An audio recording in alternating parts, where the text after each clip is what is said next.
All right, good morning, everyone. Welcome to Monday's Board of Public Works and Safety meeting. May we have a roll call, please? Carl Eaglin. Here. Mayor Courtney. Here. Mr. Carlo. Here. Thank you. Brian, are there any adjustments today? No, sir. Okay. All right. And let's move to the approval of the minutes. Board, have you had an opportunity to look at the minutes from September the 6th? If so, we'll entertain a motion to approve those minutes. I make a motion, we approve the minutes as printed. I'll second that motion. Okay. Any discussion? All in favor, please say aye. Aye. Aye. All opposed? Thank you. All right, let's move into unfinished business. At the last meeting, which was September the 6th, we had tabled a request to extend the PACE grant for 707 Walnut Street. Marielle, I think you're here today representing the owner of the property, and if you'd like to, and I know Nicola's here too, relative to that application and managing of the PACE grant program. Good morning. Good morning. I don't know what to do now. Hi. Is there an update you'd like to give us on that? I think the There is an update. request- I have a purchase agreement until the 27th of this month, but I still would like to go ahead just in case it doesn't go through. Okay, so can you give us some more details? So you're saying you've entered into a purchase agreement. Jan, I know you're here. If you'd like to come up too, perhaps you can share with the board a little more details. Did you say till the 27th of this month? 27th, okay, thank you. Yeah, we have a signed purchase agreement, as she said, that we need to execute by the 27th. We have some people out of town, but the plan is to meet at the courthouse on Monday. We'll set a time and give her a check, and she'll give us the deeds. Okay, so you have entered into a signed It is purchase signed, yeah. agreement, Both of us have signed it, and now what you're talking about is a closing date yes. by September the 27th. Yes. Is that So correct? We want to move Okay. very quickly. Well, that's the date. We got people traveling, as you know, so that's the plan. Was any earnest money provided It when was you not signed? required. No earnest money? And were there any conditions on the purchase? We were not allowed on the property, and we agreed to buy it as is. Okay. So obviously, if it's demolished, that is a major problem between now and then. So, no, we definitely want to move forward. And our plan, as soon as we get title to the property, we have people lined up to get in there, do the dating, the inspection, and put together a plan of how much of it can be restored, and then we'll keep you updated on that, because I know, You said we. Nobody wants. You to said be- we, who's we? It's the organizations, The name. Who's the purchaser of the property, Jan? Cornerstone Society, with the help of Indiana Landmarks. Cornerstone, okay. We're in partnership. But we're also working with Hanover College, Jefferson County Historical Society, and several independent contractors. Okay. So thank you to the Courier article and to Bob. I've had all kinds of texts and phone calls and emails wanting to know how people can help. So there's a lot of energy, and we definitely want to move forward as quickly as possible. This- Hoping the National Park Service folks will be down here to look at it with us. They've got to redo all of their materials. So, we've got to do this right, and we've got to do it quickly. We understand that. Does Cornerstone also own other properties here in Madison? Just the one other one that we are in negotiation for a purchase agreement with that one. So, and we do have 815, 817 we have a revolving loan West, fund. West yes. 2nd Street? Mhm. Do you have a plan for that property? Yes, like I said, we're working on a purchase agreement for that one now. Who owns the 110 property at 110 East 4th? I have no idea. That was the one that was moved, placed on a new foundation about 20 years ago. It's not Cornerstones. The only ones that we have owned were the Elks Building, which everybody wanted torn down and is now a beautiful apartment building. And this one on West 2nd, which we now have, like I said, we are working on a purchase agreement with that.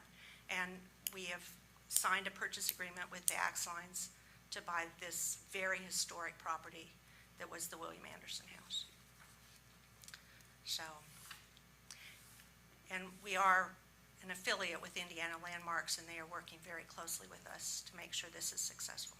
And what are the plans with the house? I mean, because at the last That's a good meeting, question. at the last meeting, I just want to clarify, because I Yeah. think there was a little misrepresentation in the article that was corrected within the article. Because what it said in the headline of the article was, group of preservationists want to save this house from being demolished. And then in the body of the article, it said that we're not sure really what the condition or the nature or the historical character of the house is, but you want to save maybe some parts of the house. We are So trying. I just want to correct yeah, for the record that, we are you know, still working. that this particular property, that's why we're asking so many questions, Sure. because, when I listened to what you said, and then I read what was printed, and then I reconcile that property, it's not known if that is the house that William Anderson lived in, I think. So maybe Right. elaborate a little bit on what Well, your research okay. has discovered, Jan. The title research and tax records research all are absolutely conclusive that that is his property, that he built a house there, that the size of the house on the maps and the tax records all indicate it was a small shotgun. Right, So we got that part done. okay. Now, the only thing we have been able to do is look at photographs that the building inspector took. The basement and the floor joists of the original house are extremely old, look to date from 1840. We have only been able to do drive-bys and walk-arounds because we've not been allowed on the property. That was part of the purchase agreement, that we would not go on the property. Right. So, as a result, based on the preservation folks' knowledge of what they have seen, footprint, and, like I said, photographs, we are fairly confident that at least the original part is, in fact, built by William Anderson, Underground Railroad conductor. And that's important to us, too. I mean, our history here is It's fantastic. great. I'm just trying to get to the point that Yeah. it may not be that that's William Anderson's house, but the foundation that William Anderson's house was Right. built on is probably intact. Is Right. that really what we're talking about here? That, that for definitely sure that some part of that was built by William Anderson. Okay. If the wall, I mean, it's got modern siding on it, it's got, stuff over the years. So until we strip all that off, have it dated, do an actual plan, but we are fairly confident, it's a very small house. And Yeah. the preservation contractor folks are excited, it's a doable project, Right. it's, So Cornerstone is taking over the obligation yes, of bringing Bringing that house from its unsafe structure Yes. to a safe structure. yes. And then hopefully, Correct. our plan is not to make it a museum, but to turn it back into a small livable space. Yeah, and I just wanted to make that clarification, that Cornerstone is taking the obligation Yes, to bring this home from its unsafe structure status to a safe structure status. I mean, that to me is really important, because what we don't want to do, right, is have it remain in its Oh, current gosh. status No. for a very, very long time, in perpetuity, Yeah. without a plan. I want to just for community edification here, I want to read something, and this is from the state statute as to why this property was declared an unsafe structure to begin with. And I won't go through all the pages about an unsafe structure, but this is what the state assembly says about unsafe structures and why we're focused on preserving properties, protecting life, health, and safety, restoring the vibrancy of a neighborhood, because unsafe properties in Blight, when it creeps in, it's a cancer to an entire neighborhood, and the neighborhood lives under duress potentially for decades because no plan has been put in place to attack these problems. And our blight elimination and PACE programs have attacked this problem with a tremendous amount of success. But here's what State Assembly says.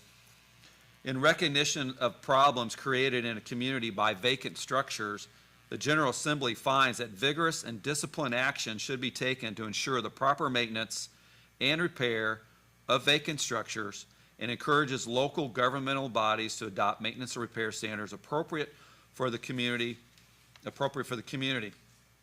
And it says here that vacant structures often become dilapidated because they're not maintained or repaired by the owners or persons in control of the structures. And here's the key part of why this is so important to neighborhoods. Vacant structures attract children, become harborage for vermin, serve as temporary abodes for vagrants and criminals, and are likely to be damaged by vandals or set ablaze by arsonists, and those properties that are unkept put other lots in close proximity to these structures in risk of spread of insect, rodent, and fire. So there is a tremendous amount of focus that we have on people first, neighborhoods, and structures. They all have to work together in concert with our PACE program and our code enforcement, which has been lacking for decades, in order to restore these neighborhoods back to what they once were. And that's why we're so focused on what is the plan, because transferring this property ownership doesn't change the status of the property. Understand. Okay. Does Just, not change the status of the property. we want to make sure that we, like I said, we have not been able to do Okay. anything on the property, even go on it. And so, once we do that, we've got all the experts lined up and ready to go with funding to do it. But our intent is to make that happen quickly so that we can get the National Park Service folks back here and get that Georgetown neighborhood. We found this mistake, and we have found some others, and so making sure all of those records get redone. And the Georgetown neighborhood is very important to us. We've critical. created a targeted revitalization area there. We are directing investor capital and PACE program money to that area. We've got probably a disproportionate amount of unsafe and nuisance properties in that area that heretofore we've turned a blind eye to. And we want to work together with everybody Right. so that this is a good, vibrant neighborhood for everybody that lives there. Just a few weeks ago, as you know, the property on the corner was significantly damaged by fire. And that's another very significant property. And we have that whole neighborhood that's been essentially impacted by flooding since the mid-19th century that we're also attacking Right. through flood mitigation Yeah, well, and watershed strategies. We are working very hard and quickly to document that whole neighborhood, who lived where, who built what. There are some, and I was going to mention, that neighborhood is what got Madison on the National Historic Landmark District, that designation. That's the neighborhood that is most important to the historic downtown. Well, it's important to the whole community and The nation. frankly, the Yeah. nation, which is why we've got to take steps to make sure that that's a vibrant neighborhood. It's not just a neighborhood of vacant Museums, buildings. No.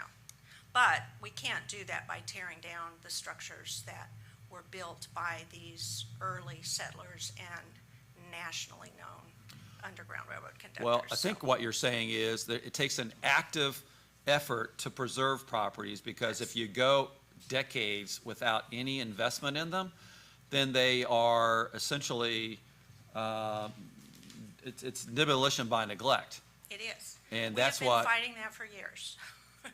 And I appreciate your effort, but we have got to, we also know that sometimes it takes long. And I've given you examples before. Schrader Saddle Tree Factory, 20 years. Cotton Mill, 30 years, 25 years. The Elks Building, 15 years. I mean, sometimes it just takes getting the right people. The nice thing about this property, it is very tiny compared to those. And so it will be a much easier hands-on project that can be done much quicker.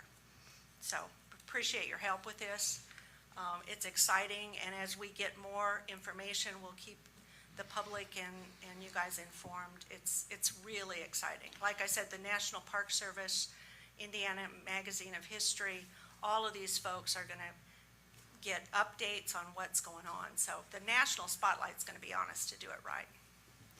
And I'd like to call on, all of the advocates for preservation to work with the city on active preservation, so that the programs, the policies, the funding, the investment capital that we're working so hard to bring into our community, is being done with priority in place. Because, on this particular property itself, when the last historical survey that was done 20 years ago didn't even mention this property. Well, as the consultants for the new one said, it's a drive-by. And you drive by this little house, it doesn't look significant at all. It's not until you get into the deeds and the tax records and peel off that modern stuff that you realize what you have. So we keep learning, but it's going to be real exciting. Madison's going to get lots of attention. Yeah, one thing I would hope for in the future was, before a situation like this comes up again, and we're at the 11th hour and the 59th minute, I understand. that, Yep. We can be made aware of the importance We before would- it comes down yeah. to whether we issue a demolition permit We or would not have been aware of it had it not been for another property owner reaching out for help on dating her property. And in that process, it was just a domino. It's like, oh my God, we got it wrong 20 years ago. And here's the real data. So I don't know how it happened, but. Well, I just want to connect the dots a little bit, because the National Park Service says that William Anderson lived at 713. He did not. There's And then it said his second home was at 313, and he moved from the church on Walnut over to the AM, founded the AME Church on Fifth. Yeah. So has there been deed research done on 713 that says that he didn't go from 711 to 713 and then to 313? We have not done a deeds, I don't know, have you done a deed search on 713? Because you own that one too. So when was it purchased by William Anderson? I don't know, on top of my head right now. Oh, If you've got those deeds. Mary Ella, you own 713 as well? Okay. But I if know you've that. got those deeds, that Yeah. would be great. Yeah. Yeah, The history is gonna be rewritten. Yeah. it is. Yeah, the tax records and the deeds that we have looked at are from his Underground Railroad period, from 1841, I think, through 1858. Beside the point, since I own a house on Walnut already, and it's a beautiful home, and it's an Airbnb, and I bought that one because also, I wanted to be nice in the neighborhood for the people that actually stay Right. at my house. So we bought it to fix it. Of course, upon entering and surveying the place, it's definitely dangerous. The carpet is holding the floor. Right. I found myself in the middle of the carpet, and I was like, oh crap. How do you get out of here, right? You know? Yeah, so, But if you were, like, happy, would have probably just fell through. And it's just like, I don't know about what you think you're gonna find in there, but it's the floor it joists needs and to the be basement. fixed right away, because Yeah. it's just gonna disappear anyways. If I don't take it down, it'll come down by itself. The floor, the roof is destroyed, the water keeps pouring in on the carpet, soaking everything. I didn't even know there was a cellar in there.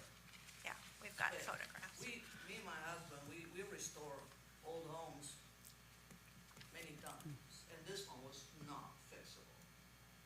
Well, Dan, what happens if you enter the premises?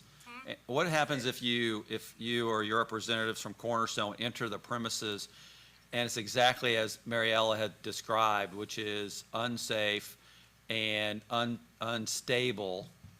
What's the next step for Cornerstone? And does it have additional capital established not only for the acquisition, but for stabilization or potential voluntary demolition of that property. Right, yeah, we've got, the funding is not just for the purchase. We know Okay. we've got to also fix it up, and we've got, like I said, people ready. The first thing, of course, is to get the people in there and get it dated, get it stabilized. I mean, we've worked on houses that were in much worse shape based on the pictures. What if it's so- not what you think it is? Well, then we will, You're gonna fix take, it or yeah. you're gonna take it down? Well, we're going to get it stable. We think that we don't know. Until we get on there, we will get a plan So together. extension, If in 90 days, it's exactly what our current reports tell us, which is an unsafe structure, and you find out that the structure above the foundation is actually modern construction and isn't in the 1840s. Then we'll take it down, Okay, yeah. And we'll figure out some creative way so that people know that the foundation and the original floor joists are part of William Anderson's legacy to the town. I don't know what that is yet until we actually get the professionals on site. But they are ready to go, so as soon as we get title, we will do that. So just to be clear, you do have potential funding in place to Yeah, and remedy people, this. people with the expertise and the excitement. When will they be here? What? When are they scheduled to be here? Well, we can't, like I said, we don't have title yet, okay? And we have not been allowed on the property. But they are 30 ready days, to go. 30 days from when I you get thi- I think copies, within- 60 days, I think, 90 days? yeah, very quickly. I mean, No, it's Nicole gonna be pointed, quickly. Nicole pointed out last time that it was not in imminent danger of falling down. well, So, that could change depending, I mean, it's unstable. yeah, Now, is it, it's if been you that way drive for by, how and- many years now? but the thing is, you could have a vagrant that goes in there, sets property on We- fire. yeah. You could have a major storm, When- blows it over. You could have a partial Understand. collapse. There's Of all course, kinds of of things course. that And- we can't expect. yeah, and if I Yeah. might, I mean, the process here is, if we have an unsafe structure, then we had a situation here where the individual wanted to tear it down, Right. okay? If it changes title and we still have an unsafe structure, we can go through the process where it comes before the board, and the board can either, make recommendations on what they want to have done, whether it's boarded up, Yeah. whether it's stabilized, or whether it's, I mean, that's the process, so that we may have to go through. Sure, if understand we get there. So hopefully, that won't be the case, but that is the process. Yes. And- That's why I was trying to make the point that the status of the property isn't changing. No. It's but the still, ownership it's still has. unsafe. I purchased the liability insurance on the property because I'm afraid somebody will just walk in and get hurt. So the property's always been insured. Mm-hmm. We have like $1 million liability just in case somebody gets hurt. Okay. Well, We are, Yeah. responsible until they buy it. right, and then we will Until be, I have a check, and then we will be I'm responsible. responsible. Right. But I think as in earlier PACE extensions, you did not grant extensions because ownership changed. And I don't think you had a signed purchase agreement at that time. I believe it was on East Second Street. So just in terms of precedent, there's no need to extend the Yeah, PACE. just, They, we're here for an extension. Right. The purchase agreement is just a piece of paper a until legal piece of paper. we sign and we exchange funds in the Mm-hmm. deed.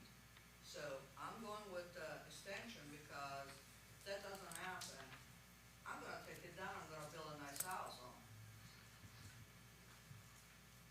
You haven't done I that mean, in the this is past. business. So Well, you guys can is there figure anything it out. else that, before we get into public comment on this application, 'cause I think there may be some public comment, is there anything else either one of you would like to add relative to this topic? That's good, thank you. Thank you very much. Let me open it up to the floor, and we'll hear any public comment. Anybody here would like to speak? Yes, ma'am, would you come to the podium? Name and address, please. Hello, I'm Debbie Beeman. I live at 709 Walnut Street. I live next to this house. If Jan gets this done in a timely manner, and I don't mean 10 years. I don't mean 10 years. I've lived there next to this house almost 4 years. And it has passed over and passed over to different owners who have absolutely nothing to it. When Mariella and Scott came to town, said they were buying it, tearing it down, and building a new house, I was overjoyed. The thing, and two, Jan, you said something about, well, what if it's not what it is on the top of the building?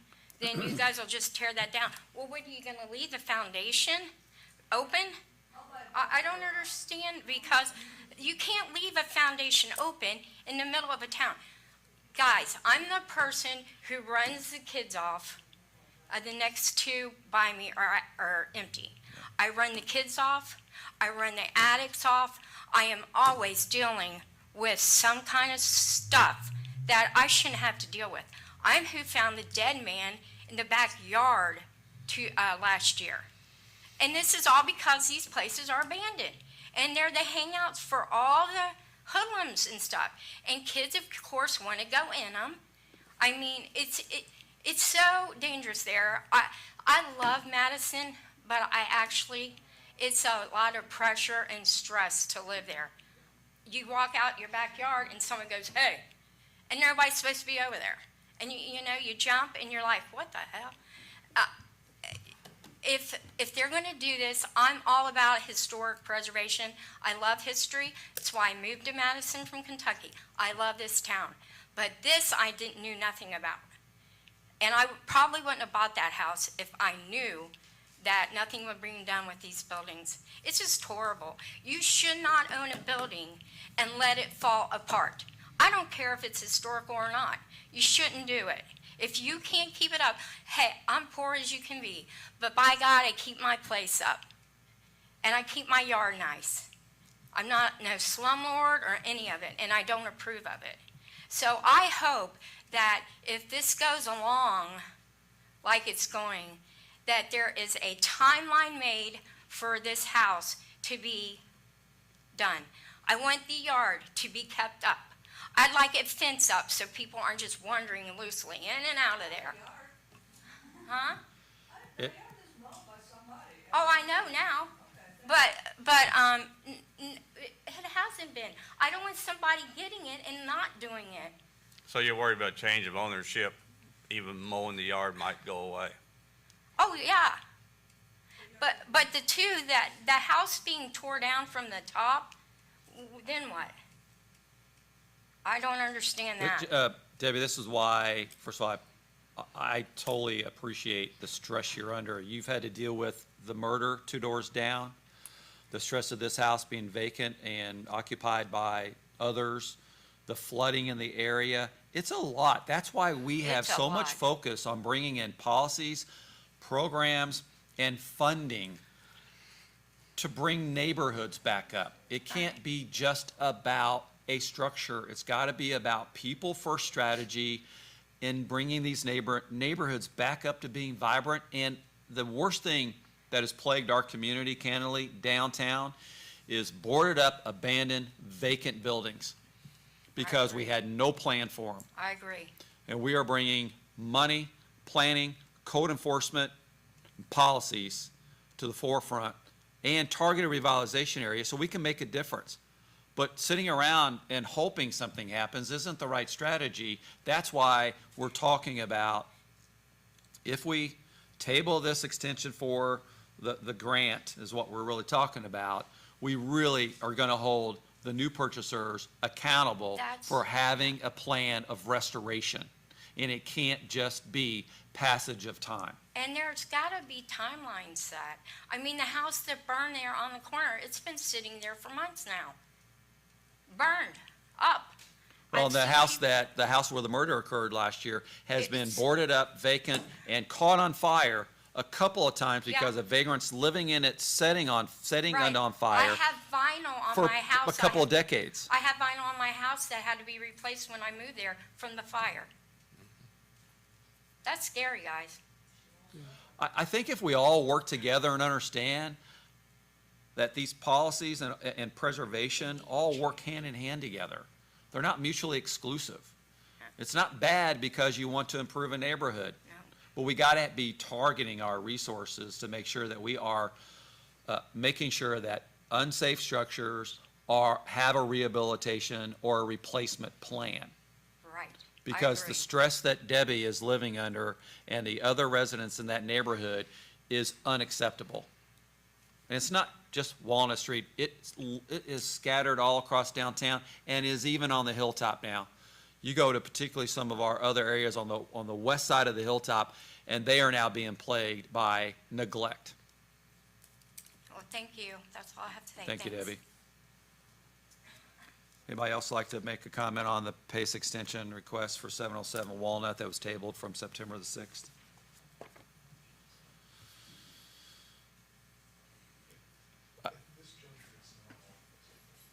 Oh, we'll need a motion to move it off the table. I would like to move to leave it on the table till the next meeting. We'll leave it on the table. I agree. I'd like to leave it tabled until the next meeting and make sure that the sale goes through. And then, You're looking at October the 3rd meeting? yes. Yeah.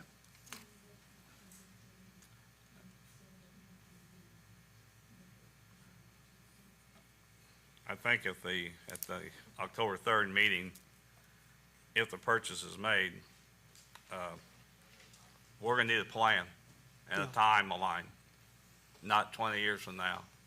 But we won't be asking for a PACE grant to demolish it. Well, you may need the PACE grant to demolish what isn't historic and with a plan to rebuild. That's what this plan was, Jan.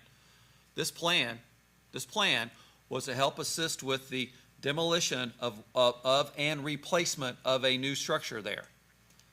So you don't rule out using a city program for that. Thank you. And also, I'd like to add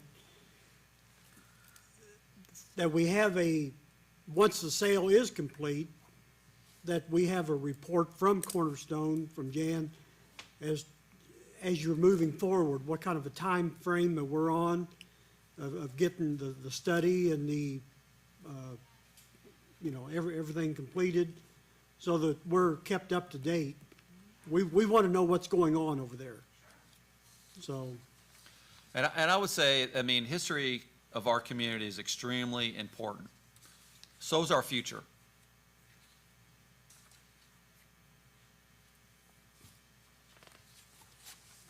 Marielle, thank you for being here. We'll keep you posted, okay?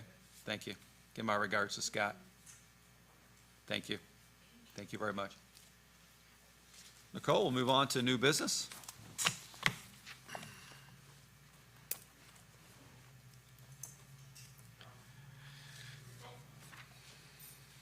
We have several applications for you on this agenda, and I'll go through those in a batch, if that's okay.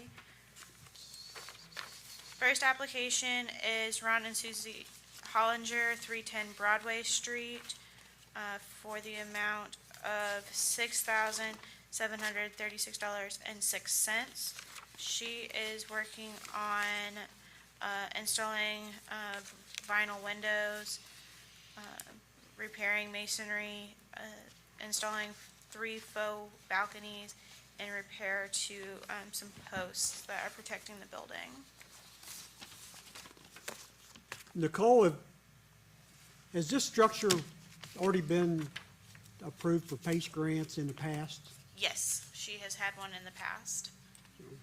And that was on, if I remember right, on the front of the structure? Yes, yep, she worked on some tuck pointing on the front of the building, and I believe one of the sides windows in the front doors. Okay. Yeah, none of the requests that she's asking for overlaps with her previous Yeah. one.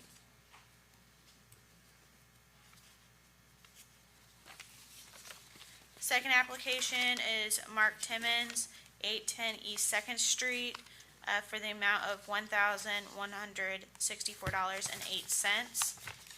He is installing storm windows on this building.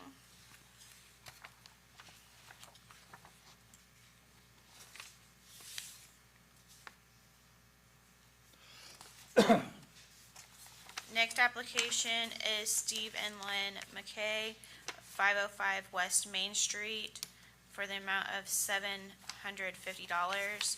They are replacing about 20 to 30 slate tiles in order to restore their slate roof.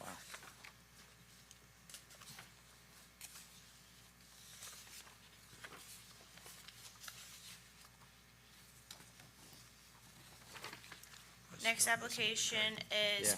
Brantley and Caitlin Beck, 206, 208 East Main Street.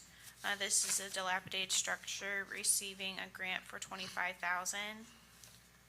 This is a significant project. They're doing everything from tuck pointing, stabilization, structural, interior work, window restoration, and facade restoration.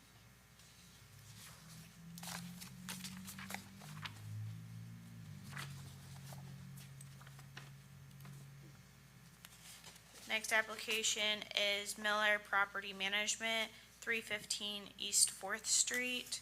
Another dilapidated structure receiving a $25,000 grant. Is this one next door to Mr. Jewell's house on Fourth? No. No? Okay. This is close to the old grocery stores being rehabbed right now, correct? Well, that's the Jewell It's property. not right next. It's not, how far away from Walnut Street is that? I believe it's center block, so it may be one or two Okay, properties okay. over. A lot going on in that block. Yeah. That's great. They're This is working- how contagious investment is, Yeah. attracts more investment.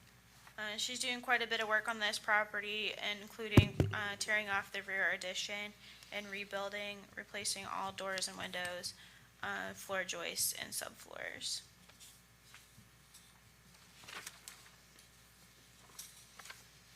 Is this a single-family residence? It will be, yes. It will be? Yeah, the owner intends to move into it. That looks like the one right next to that grocery store, doesn't it? Yeah. Looks just like it. I agree with you. Next property is Dawn Owen Morris, 202 East Street, for the amount of $7,500. She is going to take down this chimney, rebuild it, and then also work on her box gutters. Did that property change hands recently? I don't have the answer to that. Okay. They did? She is the owner, I know that much. Okay.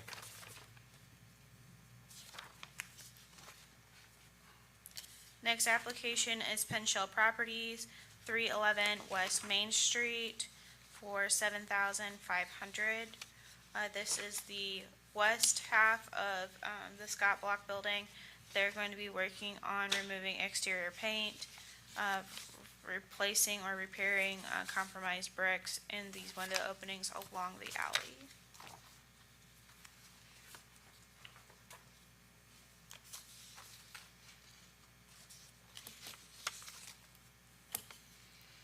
Next application is 201 LLC for 201 East Main Street for the amount of $5,912.50. This project includes tuck pointing.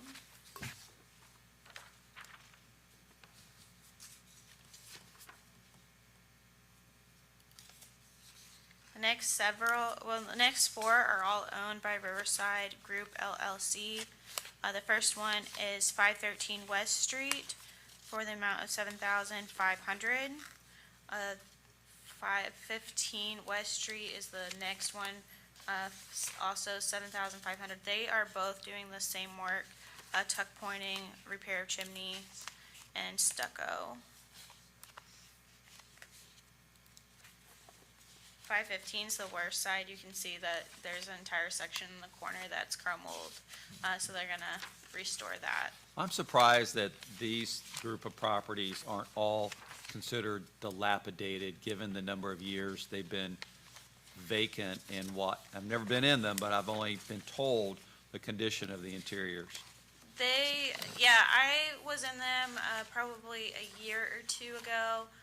Landon has also been through them.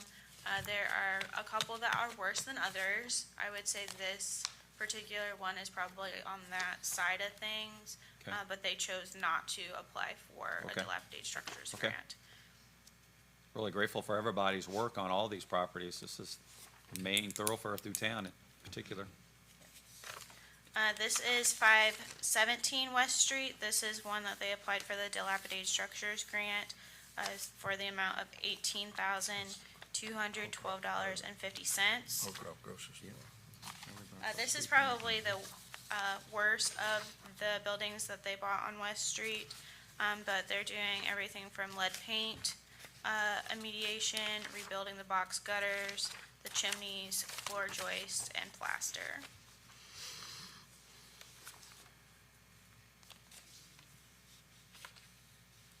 The final one for Riverside Group is 601 West Street for the amount of $6,525.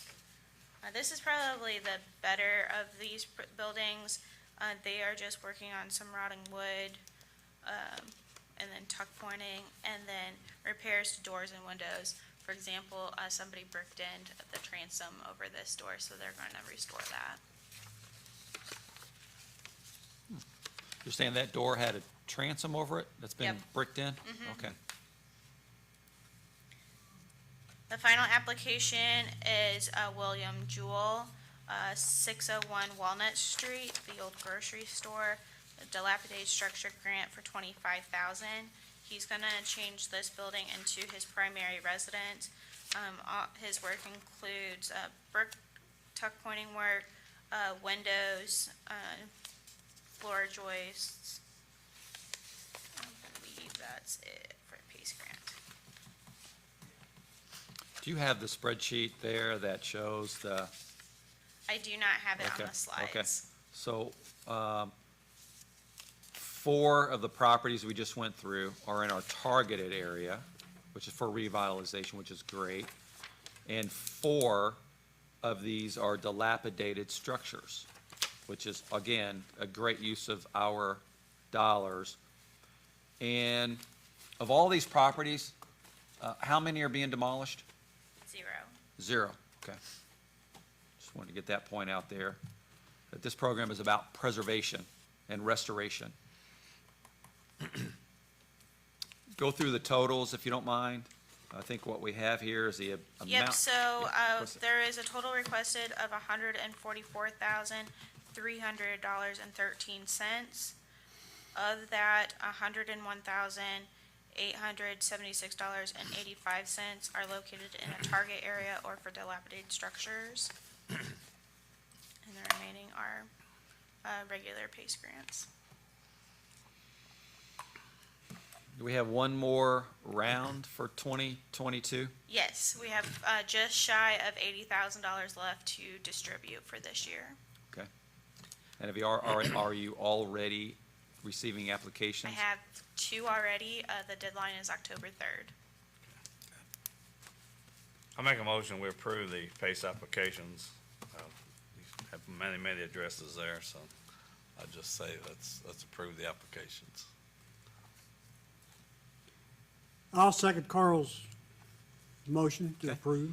Any discussion, comments, or questions? Great list. I appreciate everybody who's making these investments. Majority of the dollars that are being invested in this is from private sources, not city money. That's great. All in favor, please say aye. Aye. All opposed? Thank you. Cool, thank you. We have a couple PACE amendments. Yes, the first PACE amendment, 309 St. Michael's, also 515 East Second Street, it's one parcel. Kim Taylor in the Jefferson County Transitional Services is requesting a change of scope to remove painting. They replaced the siding on this building, and it came in above what was anticipated. So to help with their cash flow, they've asked for this removal. It changes their PACE grant, decreases it from $27,071 to $2,414.26. Okay. Second amendment is also a change in scope. John DeLuca for 210 West Second Street is requesting to change the scope from tuck pointing box gutters and windows to tuck pointing storm windows and front door. This does not affect his grant amount of $7,500. Is he still doing the box gutters, or was that delayed? He is not. Yeah, Okay, they delayed that. Okay. Both good projects. I'll make a motion, we approve both amendments as presented. I second the mayor's motion. Any discussion, comments, or questions? All in favor, please say aye. Aye. All opposed? Thank you. And one extension, Jim Pruitt, for 306 Jefferson Street is requesting an extension for 12 months. He's done, quite a bit of work over there, but it's not yet completed. This would make his new deadline, August 4th, 2023. It is a dilapidated structure, which is probably why it's taking a little bit longer than anticipated. He has not received any of his funds. He's made a lot of improvements to that section of The Jefferson whole Street. block, Yeah, it's the whole block. it's good to see. I'll make a motion that we grant the extension at 306 Jefferson Street. I'll second that motion. Any discussion, comments, or questions? All in favor, please say aye. Aye. Opposed? Thank you. One final for you, Charles Requet III, it's 735 Jefferson Street. Worked on this little shotgun, everything from tuck pointing windows, porch, and new siding on the rear addition. I think he did a great job on it. He is requesting the full amount of his PACE grant, which totals $4,418.31. He actually came in under budget, so that money that was allocated that he did not spend will go back into the pot for the next round of applications. That's great. Need a motion to approve? I'll make a motion that Yep. we approve the final for 735 Jefferson Street. Second David's motion. Any discussion, comments, or questions? All in favor, please say aye. Aye. All opposed? Thank you. Okay, we have Mural Lot, Comfort Station, and Gateway Enhancement Projects Award Recommendation. Yes, I presented at the last meeting the summary for the bids for the Madison Mural Lot and Comfort Station project, as well as the Gateway Enhancement project. The low bidder was Shooty Excavating, with a combined total of $1,495,326. We are asking the board to award the bid to Shooty Excavating, with the intention of bringing the contract before you at your next meeting. If approved, do you know when they might start on this work? They are planning to start the beginning of November. Beginning of November. And Nicole, where are we at with regards to IEDC ready approval for, was it the Mulberry Street Art? The Mural lot, Yeah. Mulberry Street has already been awarded the funds. It's gone through their entire process. Okay. We're waiting on formal approval on the Gateway project. That's all been submitted to the state. We have not received an update yet, which, in my opinion, if they had more questions, they would have come back to us by now.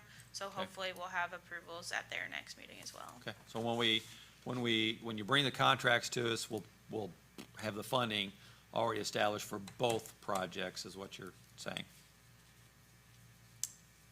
I believe it would be their October RDA meeting. that they'll give the final update on that project. Well, they modified the rules at the last Yep. at the Regional Development Authority meeting that would allow then for projects to proceed once they get IEDC approval, even though it hadn't been formally ratified by. Yeah, the hopefully we RDA. hear before that. Okay, good. Well, that'd be a question we ask funding I was wise. asked, how many parking places are we going to lose in that area, in that parking lot? On Mulberry Street, I believe they're probably taking out, I don't have the exact number, but I believe it's around 8. 8 parking. But we're providing 5 golf cart spaces, which the lot doesn't currently have. So you lose 8 cars, gain 5 for And golf we're carts.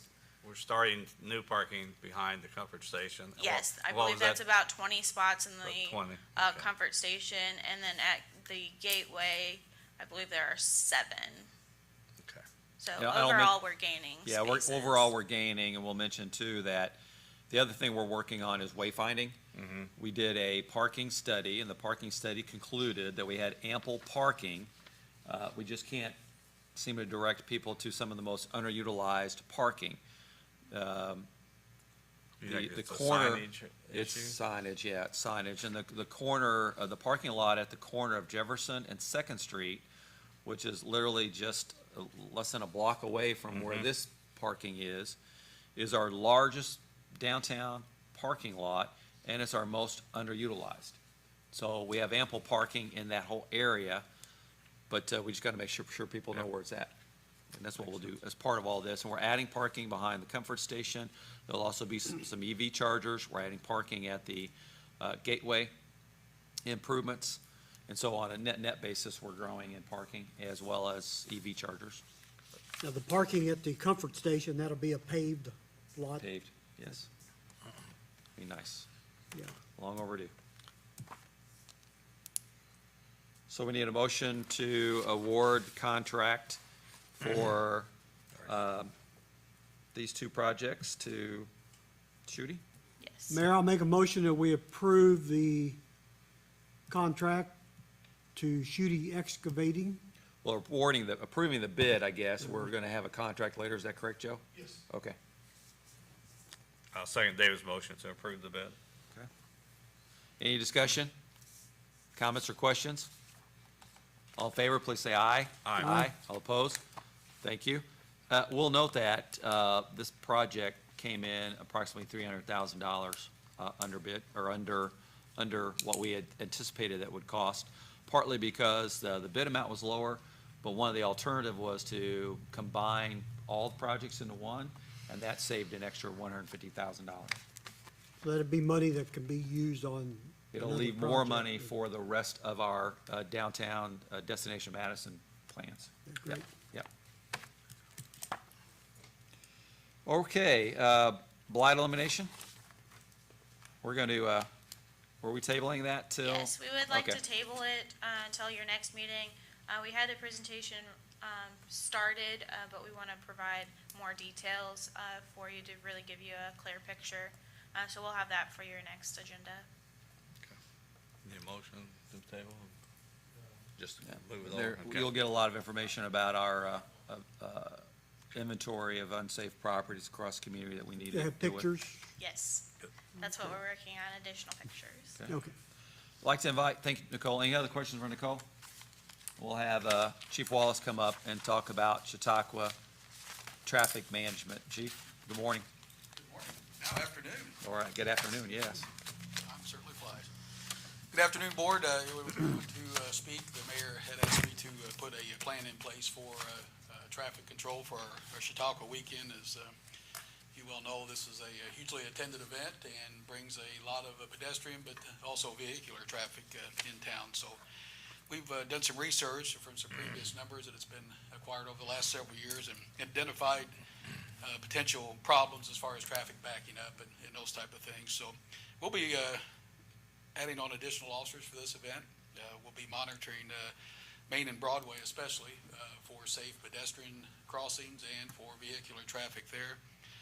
Also be covering Main and Vine and Mill. We found in the past that sometimes people like to stop, unload their car, let passenger out at these locations, which creates traffic congestion. So we'll have some signage and some officers in a marked car at these intersections to keep that traffic flowing and send them down to Broadway where they can turn south, less congested area south on Broadway, and hopefully unload folks there at the foot of Broadway or prior to entering the festival there at First Street, and then safely can make the turn back up or head on to east onto First Street. So we're going to have we'll have officers staged at these three intersections, and we'll also be monitoring traffic at Second and Vine Streets. In the past, we would put an officer down there. There's no vehicular traffic, however, there is golf cart traffic that comes through there. The mayor and I spoke about this. I really kind of hard pressed to put an officer down there for 8 hours just to monitor that, but we certainly want our pedestrians to be safe. So I think we're going to put and hopefully get granted permission here today to temporary stop sign up there to stop any golf cart traffic before they cross Vine Street and continue westbound on Second. We'll also put some warning signage up to the pedestrians, letting know the golf carts may be crossing through there just to use caution. So I think with those two safety features in place, they should be able to cross Second Street at Vine pretty safely. So I think that's a very good recommendation. And what about temporary signage? Another area that I'm concerned about, just because there's a lot of pedestrian traffic, and it is a designated crosswalk, but there's so much traffic on Main Street during this time period. And as you know, we have 3 events going on. We have the air show, the rodeo, and Chautauqua going on all this weekend. There's going to be a flood of people downtown at various different times, probably early morning and middle of afternoon. yes. We have 2 crosswalks on Main Street in that corridor that do not have a traffic signal, although they have a flashing crosswalk signal, and that's Vine and Elm. Do we have any temporary, slow crosswalk type things we could put in the center of the road so that it's a visual for cars to be able to see in case they can't see the flashing signal on the sidewalk, Chief? We don't, but I'm sure if I get with Tony that we can create something, put something out there on a Anything temporary that basis. is I mean, just gonna, the tall, even traffic cones with some signage on it or something along those lines. Get your attention and make motorists realize that, this is a intersection with heavy flow of traffic. So we'll be on Main Street all day for Saturday and Sunday to put out any fires that may arise and any other issues that may come up that we're not anticipating, and also monitor Main and Jefferson fairly closely as well, because Old Court days and wide intersections. and Old Courthouse, that's the Yes. 4th one.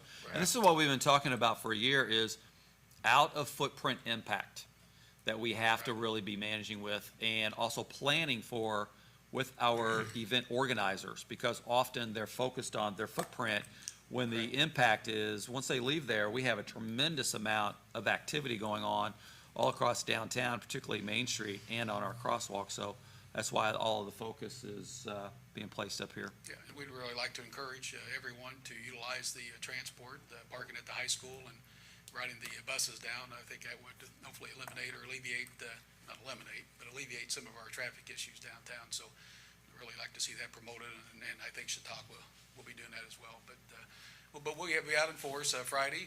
We'll have a couple officers on the bikes just to monitor around the courthouse and make sure that we have no issues there. And then, of course, Saturday and Sunday is the big event for Chautauqua. So we'll be out there. Chief, I think, appreciate your consideration for Jefferson and Maine. I mean, I think we all realize that's a dangerous intersection It is. Yeah. 364 days a year. And with the Chautauqua, it just makes it, compounds the problem. You have the Old Court days on the south side. You got the fish fry that's gonna be on the north side of Main Street at Walnut.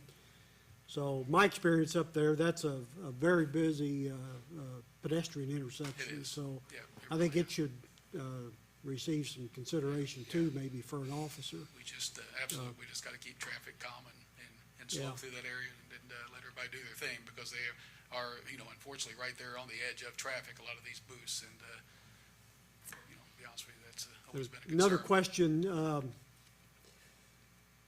with talking about the parking situation, will your officers be ready to provide parking information for people, maybe if they get you know, maybe if they stop at, inquire to an officer, hey, where can I park? Right, right. Will your officers have information such as the parking garage on Broadway Street or, you know, areas where they could, Yeah, they will, but that's a good point. I need to check on that parking garage on Broadway. Is that, I'm not sure if that's. Private open. property, I'm not sure. that's open to the That's public, something yeah. we're still working on with the event organizers is wayfinding, because there's very little candidly being done about managing parking and directing people to parking. I think the shuttle is active this year, Right. and it wasn't Which is- last year, yeah, but it that's is gonna this be year. That's gonna be big. I think we, seems like in years past when that shuttle ran, it did bring a lot of folks and visitors downtown. So hopefully that's really being promoted and we can utilize that to its fullest extent. I think it would, you know, I think it'd be a help if somebody comes to town, they see a police officer, they stop, roll the window down, ask the officer, hey, a parking recommendation, where can I go, you know? And that's If your something- officers could provide, Yes, yeah. you know, some information for them to, And that would probably be my recommendation. I know you're downtown, but you may want to swing back up the hilltop and get your ride back down, but, your parking's at a yeah. premium, so. Oh, yeah, there's really, it's tough, but we get through every year, and, it looks like the weather is gonna be nice, and, we Yeah. welcome everybody to Madison. We're excited about another one of our great events, so a lot of good things I happening. mean, what I see on Saturday morning is usually the busiest, Right. more so than Sunday morning. Correct. I'll watch the traffic back up in front of my house. It backed up when Main Street was a 4-lane street. Right. And that's, So- that's what we're really working on is the letter I presented, I believe you have that, right? The letter I presented Yep. was to keep that traffic Yeah. flowing safely and our pedestrian traffic. I definitely think one thing that helped is making the unloading at Broadway and First Street and getting it off of Vine and Main, Yes, so. yeah, we I definitely don't want think that anybody would be stopping helpful. because that jams us up bad, so we'll keep them flowing, but we'll be out there. There'll be something. So Chief, you're looking We for a don't motion anticipate. today approving temporary stop sign for Second and Vine, sir? I would, sir. We'll put that actually, and we'll place that even out in the middle of the roadway where it's really visible. Yep. I and think it's a golf great carts idea. Can get through, but yeah, I would like to ask the board to entertain that, please. I'll make that motion. I'll second the mayor's motion. Any discussion, comments, or questions? All in favor, please say aye. Aye. Aye. All opposed? Thank you. Anything else, Chief? Any other questions for Chief? Good job. I think we're good. Thank you, sir. Good luck. Thank you. And I can tell you, he's here and is always available, because I'm all around town all the time too, and he probably hears from me about 5 times a day. You know, I would like to. I appreciate you, Chief. I would just like to mention, unfortunately, just we Seaboard here this last couple hours that Officer Sierra Burton from Richmond Police Department, who was shot in the line of duty 5 weeks ago, has passed away. So, Oh, she did. yeah, our thoughts and prayers definitely go out to Richmond PD and their family. It's been a tough 5 weeks for them, but It's a reminder of how dangerous your jobs are, Yes, sir. and, you know, the call to service comes at great risk. traffic stop, she was a K-9 officer, brought her K-9 to the scene at the request of the officers, and pulled out a gun and unfortunately shot her in the head. So our thoughts are with them. Yes. Yeah. Thank you, Chief. Ours as well. Moving on to claims. Mayor had an opportunity to review the claims. I'll make a motion that the claims be approved as submitted. I'll second David's motion. Any comments or questions? All in favor, please say aye. Aye. All opposed? Before we get into public comment, I just want to mention that we continue to work very diligently on our flood mitigation strategies, particularly evaluating the Crooked Creek watershed. We had already described to the board, and at the last meeting, we entered into the Sunrise Crossing Detention Basin construction and management. That's underway. Army Corps of Engineers for the past 9 or 10 months has been evaluating the Crooked Creek watershed. They've indicated to me we should have some preliminary findings from them next month with a report ready to be issued by February. That's a very technical process. Working with our utility department, we are working with an engineering firm now who is evaluating all the state changes in stormwater management practices.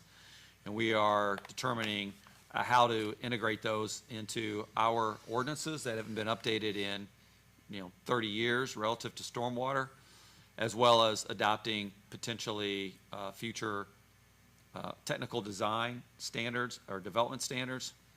That's all going to help us with our stormwater management and creation of an inventory across the city of ditches, culverts, tributaries, all those things that the city needs to do a better job maintaining. Knowing where they are is a big part of being able to properly maintain them. And so we are compiling a more thorough inventory that will be located on our GIS system so that we can have a very targeted approach toward it. So a lot of continued progress on stormwater side of things are happening. I'll stop there and turn it over to public comment. Anybody here like to address Board of Public Works and Safety? Seeing no one, I'll make a motion, we adjourn. I'll second that motion. All in favor, please say aye. Aye. All opposed, thank you, everyone, for being here today and all the continued focus on what we do every single day, which is to make Madison a better community to live in, work in, invest in. Thank you.